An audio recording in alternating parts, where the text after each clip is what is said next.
ETF index mutual funds నేర్చుకుని stock మార్కెట్లో రాణించాలనుకుంటున్నారా? వెంటనే ఈ నెంబర్కి కాల్ చేయండి.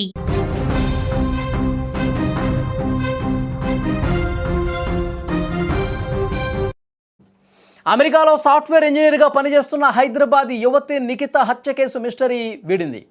ఆమె మాజీ స్నేహితుడు అర్జున్ శర్మ అత్యంత కిరాతకంగా ప్రాణాలు తీశాడు. జనవరి 2వ తేదీన ఈ దారుణం జరిగింది. నిఖితను హత్య చేసిన తర్వాత నిందితుడు అర్జున్ శర్మ ఏమీ తెలియనట్లుగా నటించాడు. పోలీసుల్ని తప్పుదోవ పట్టించేందుకు ఆమె కనిపించడం లేదంటూ మిస్సింగ్ కేసు పెట్టాడు. ఆ తర్వాత కొన్ని గంటల్లోనే ఎవరికి అనుమానం రాకుండా అమెరికా నుంచి ఇండియాకు విమానంలో పరారయ్యాడు. జనవరి 3వ తేదీన పోలీసులు అర్జున్ శర్మ ఇంటిని తనిఖీ చేయగా అక్కడ మృతదేహం లభ్యమైంది. దీంతో అసలు విషయం వెలుగులోకి వచ్చింది. అర్జున్ శర్మ ఇండియాకు పారిపోవడంతో అమెరికా పోలీసులు అంతర్జాతీయ దర్యాప్తు సంస్థ ఇంటర్పోల్ సాయం కోరారు. అమెరికా పోలీసుల సమాచారం, ఇంటర్పోల్ నిఘాతో నిందితుడి కదలికలను ట్రాక్ చేశారు. చివరికి అర్జున్ శర్మ తమిళనాడులో ఉన్నట్టుగా గుర్తించారు. అతన్ని అరెస్ట్ కూడా చేశారు. హత్య గల కారణాలపై విచారణ జరుపుతున్నారు. నిఖిత తండ్రి డబ్బుల కోసమే ఈ హత్య జరిగిందని ఆరోపిస్తున్నారు. నిఖిత వద్ద అర్జున్ శర్మ డబ్బులు తీసుకున్నాడని, వాటిని అడగటానికి వెళ్ళగా హత్య చేసినట్టుగా ఆమె స్నేహితులు చెప్తా ఉన్నారు. ఎంత దుర్మార్గంగా ప్రవర్తించారు చూడండి. అంటే అప్పు తీసుకుని ఆ ఇచ్చినటువంటి అప్పు నా డబ్బులు ఏవి అని చెప్పి అడిగినందుకు హత్య చేసేసాడు. హత్య చేసి తన అపార్ట్మెంట్లోనే ఉంచేసి వెంటనే పోలీస్ స్టేషన్కి వెళ్ళాడు.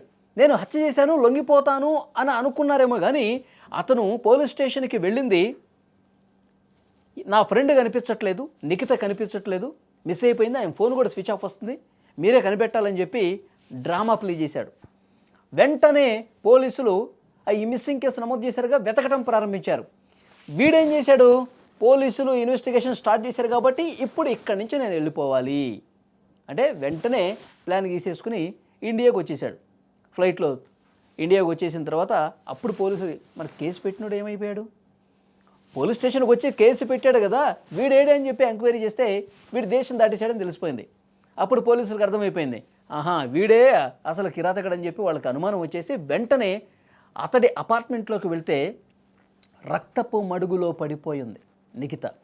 కత్తిపోట్లు ఉన్నాయి. చాలా దారుణంగా దుర్మార్గంగా కత్తితో నరికి తీవ్రంగా గాయాల పాలు చేసి ఆమెను హత్య చేసి ఎవరికి కనిపించకుండా అపార్ట్మెంట్లో ఏదో ఒక మూలన కుక్కేసి పారిపోయాడు ఇండియాకి. సో వెంటనే ఆ నిఖిత మృతదేహాన్ని చూసి పోలీసులు షాక్ అయిపోయారు.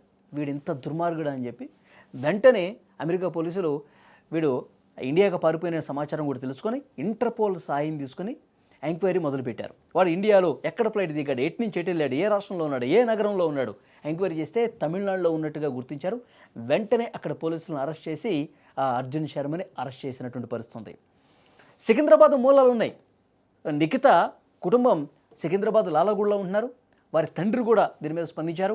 డబ్బుల కోసమే అర్జున్ శర్మ ఇంత దుర్మార్గంగా మా అమ్మాయిని పొట్టను పెట్టుకున్నాడు, మా అమ్మాయిని హత్య చేశాడు, కేవలం $1000 కోసం అప్పిచ్చిన పాపానికి ఆ అప్పుని అడగటానికి వెళ్తే దుర్మార్గంగా ఫ్రెండ్ అని చెప్పి హెల్ప్ చేస్తే ఇంత దారుణంగా ప్రవర్తిస్తాడా, వాడిని వదలకూడదు, వాడిని మాకు అప్పగించండి అని చెప్పి ఆ తల్లిదండ్రులు చాలా ఆవేదనతో, ఒకవైపు కూతురు పోయినటువంటి బాధ ఆవేదన ఉంది, మరోవైపు వాడి మీద పీకల దాకా కోపం. ఇంత దుర్మార్గంగా ఫ్రెండ్ అని చెప్పి నమ్మితే ఈ విధంగా హత్య చేసేస్తారా అని చెప్పి కన్నీరు మున్నీరుగా ఆ తండ్రి కూడా విలపిస్తున్నటువంటి పరిస్థితి ఉంది. ఒకసారి చూడండి. నా పాప చనిపోయిందని తెలిసింది సార్. తర్వాత 2 రోజులకి ఎట్లా చనిపోయిందో తెలియదు సార్. అది కొంచెం వదంతుల వల్ల ఎక్స్ బాయ్ ఫ్రెండ్ అని రాస్తారు. ఎక్స్ బాయ్ ఫ్రెండ్ కాదు, ఎక్స్ రూమ్మేట్ 4 ఉంటుండే ఆమెతో పాటు. నా పాప బాడీ తొందర ఇప్పించాలని కేంద్ర ప్రభుత్వాన్ని, సెంట్రల్ స్టేట్ గవర్నమెంట్ని అడుగుతున్నా. మోడీ గారిని, ఇక్కడ రేవంత్ రెడ్డి గారు, కిషన్ రెడ్డి, పద్మారావు గారిని కోరుతున్నా. ఇంకొకసారి ఏ అమ్మాయికి అట్లా అడగొద్దు. మేము మస్తు కలలు కంటాం పిల్లల గురించి. ఆడపిల్లలు అనేసి గవర్నమెంట్ సెంట్రల్ అంటారు, ఆడపిల్లలకు న్యాయాలు జరగాలని కోరుకుంటున్నాం సార్. 4 years అయింది. ఫస్ట్ ఇయర్ వచ్చింది, ఇప్పుడు రాలేదు. కొంచెం మేము బాధలు ఉన్నాం. తప్పు నిర్ధారణలు చేయకుండా నా పాప బాడీ అలా మేము ప్రభుత్వం ఆదుకోవాలని కోరుకుంటున్నాం. కిషన్ రెడ్డి గారిని కలిశాను, రామచందర్ గారిని కలిశాను, పద్మారావు గారిని కలిశాను.